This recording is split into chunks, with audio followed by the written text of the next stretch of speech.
Dear students, today's lecture is about B cells. B cells are actually very important type of lymphocytes, and they can perform two important functions. One is to get differentiated into plasma cells so that the plasma cell may produce different type of antibodies, and the other important function is to present the antigen to helper T cell. During embryogenesis, the B cell precursors are firstly recognized in the fetal liver, and then they will migrate to the bone marrow, which is actually the main location for maturation of B cells. T cells actually need thymus for their maturation, but B cells don't need thymus for their maturation, but they need bone marrow for maturation. Pre-B cells actually lack different type of surface immunoglobulin and light chain of immunoglobulins, but the heavy chain which is found in the cytoplasm is of mu type. There are two phases of B cell maturation. First is antigen independent phase, while the other one is antigen dependent phase. Actually, antigen dependent phase consists of stem cells which will develop into the pre-B cells and ultimately the B cells. While in antigen dependent phase, the B cells will interact with antigen and ultimately the activated B cells will develop into the plasma cells. Dear students, here you can see how the B cell becomes mature.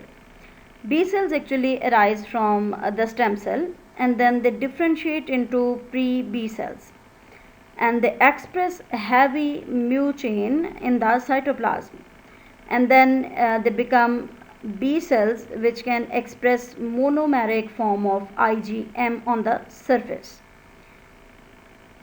This occurs independent of any antigen. Activation of the B cell and differentiation into the plasma cell is actually dependent on exposure to the antigen. Cells which you can see on the left side of this vertical line don't have any IgM on their surface, while the B cells which you can see on the right side of the vertical line, they have actually heavy chain in the cytoplasm, and that heavy chain is of mu type. B cells display surface IgM, and that IgM will serve as a receptor for antigen. This surface IgM is of monomeric form, while the circulating IgM is found in the pentameric form, as we have gone through the structure of antibody in detail already. The monomeric IgM on the surface will have an other extra transmembrane domain, which will anchor the protein in cell membrane, while that extra transmembrane domain is not found in the circulating pentameric form of IgM. IgD can also be present on the surface of B cells, and it can serve as antigen receptor. Pre-B cells are found in the bone marrow, while the circulating B cells will be found in the bloodstream. B cells actually make about 30% of recirculating pool of small lymphocytes, and their lifespan is not that longer, but they survive only for few days to few weeks. Approximately 10 raised to power 9 B cells are produced in the body every day, and when they are located in the lymph nodes, they will be located in a germinal center of the lymph node, while they will be found in white pulp of the spleen. They can be found in gut associated lymphoid tissue, for example the pear pitches. Dear students, here comes another question to the mind, that how do antibodies arise?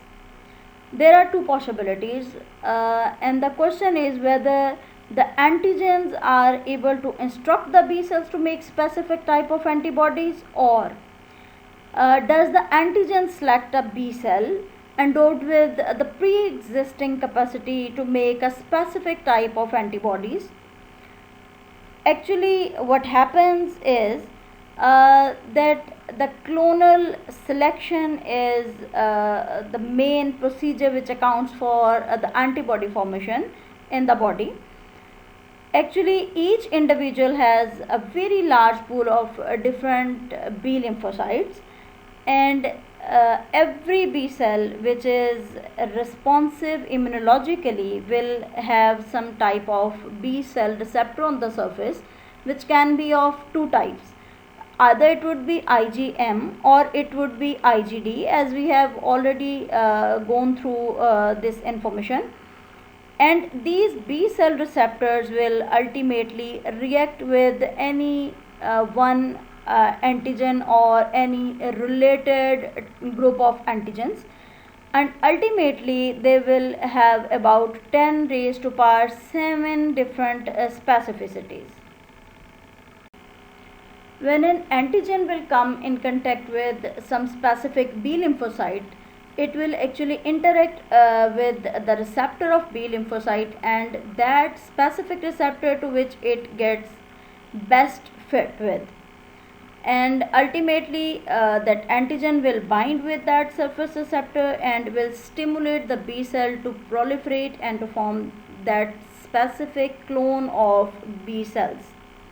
These selected B cells then become mature and form the plasma cells, which are capable to produce different types of antibodies, which are very much specific to that antigen which has actually come across with the B lymphocyte and has got a best fit with the B cell receptor.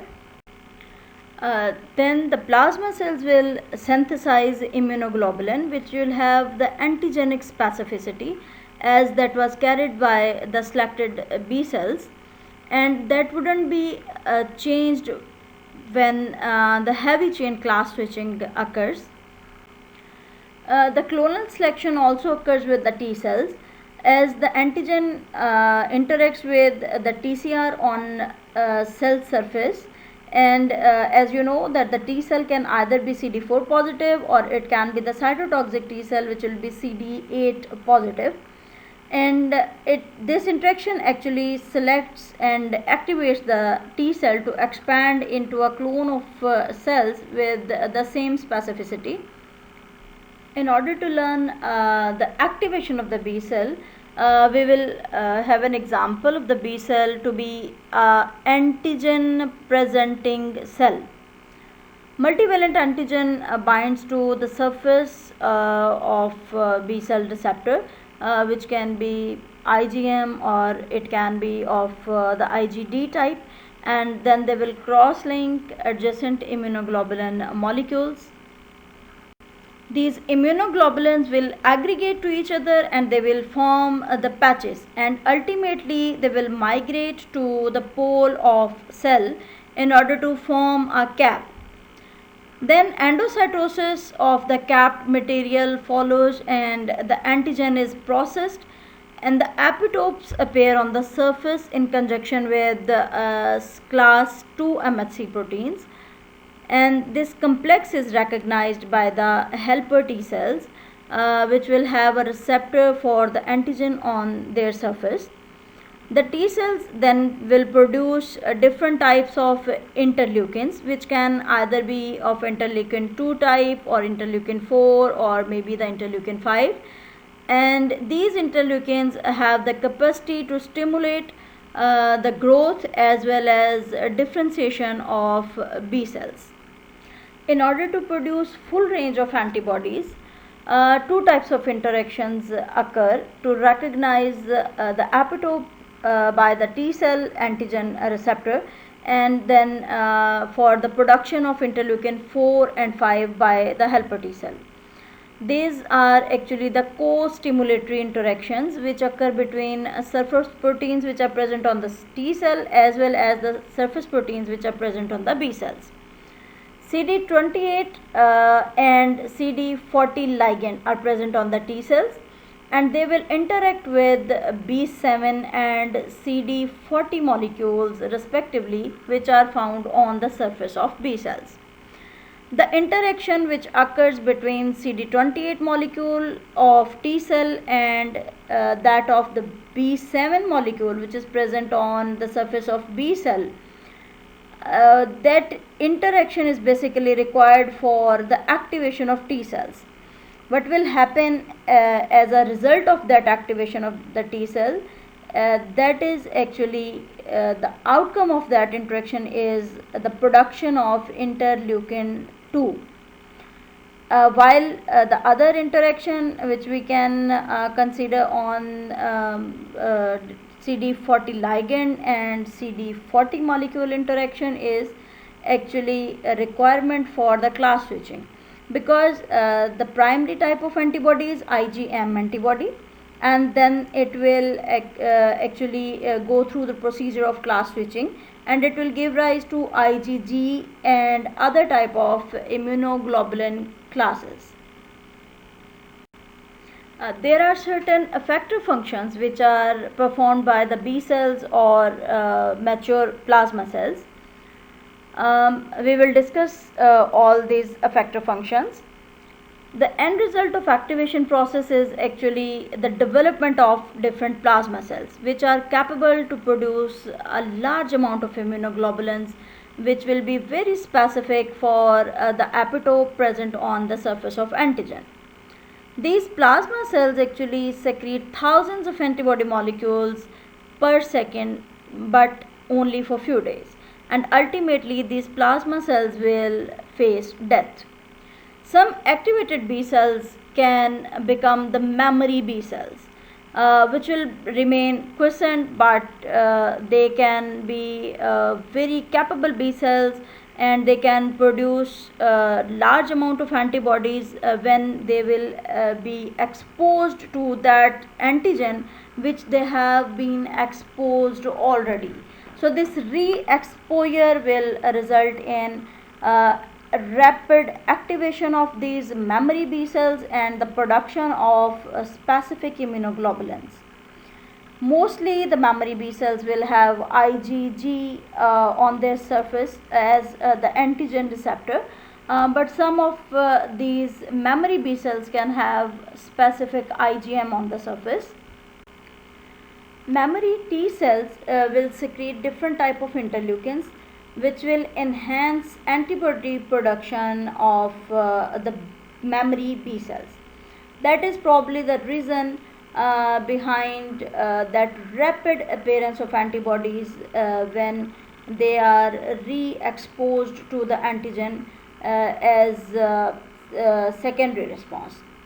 Macrophages which will bear antigen bound to the class 2 MHC protein can also present antigen to the T cells, and this exposure will result in production of different antibodies. Generally what happens, B cells are poor activators of the naive or virgin T cells in the primary response, but because the B cells don't make any type of interleukin, specifically they don't produce interleukin 1. B cells, however, are very good activators of memory T cells because interleukin 1 is not needed very much for this activation.